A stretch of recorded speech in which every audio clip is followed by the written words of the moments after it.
先睇一節風暴消息，8號西北烈風或暴風信號生效，天文台會喺凌晨1點10分改發9號烈風或暴風風力增強信號。喺夜晚12點，颱風紅霞集結喺香港之東南偏東，大約140公里，預料向西北移動，時速大約係18公里，移向廣東東部沿岸。按照現時嘅預測路徑，紅霞會喺朝早喺惠州至汕尾一帶登陸，喺本港東北100公里左右掠過。喺未來幾個鐘，本地嘅風力會顯著上升。紅霞逐漸逼近本港，我哋記者劉善彤而家喺杏花邨啊。Anna， 你嗰度嘅風浪有冇加大咗啊？係啊 ，Ari， 其實咧而家杏花邨呢邊咧都係一路落緊雨㗎，不過雨勢咧就冇話特別大，只係咧落得都幾密下嘅。咁而風勢咧亦都咧係有所增強㗎。咁咧比起一個鐘頭前咧，明顯咧都係大風咗。我而家戴住個頭盔咧都可以見到咧個頭咧都係被吹到亂咗㗎。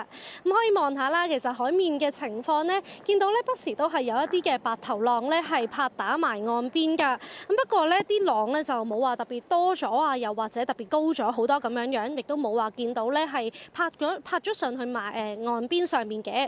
嗱，以往咧杏花邨呢個岸邊嘅位置咧打風嘅時候咧都係比較當風㗎，咁所以咧都會吸引唔少市民咧係專程嚟到追風。不過入夜之後咧，隨住風勢增強咧，我哋都冇話見到咧係特別多市民咧係嚟到岸邊呢度睇浪嘅。嗱，而較早時間呢，我哋亦都咧係有見到民安隊嘅人員咧係嚟到海邊呢邊咧係視察嘅。我哋咧會繼續喺杏花邨呢邊跟進住最新嘅風暴消息，先將時間交翻俾直播室。好啊，唔該晒。受颱風紅霞影響，多項公共交通嘅服務調整班次。港鐵宣布8號信號生效之後，列車、輕鐵同港鐵巴士嘅服務將會維持週末正常班次，直至夜晚收車。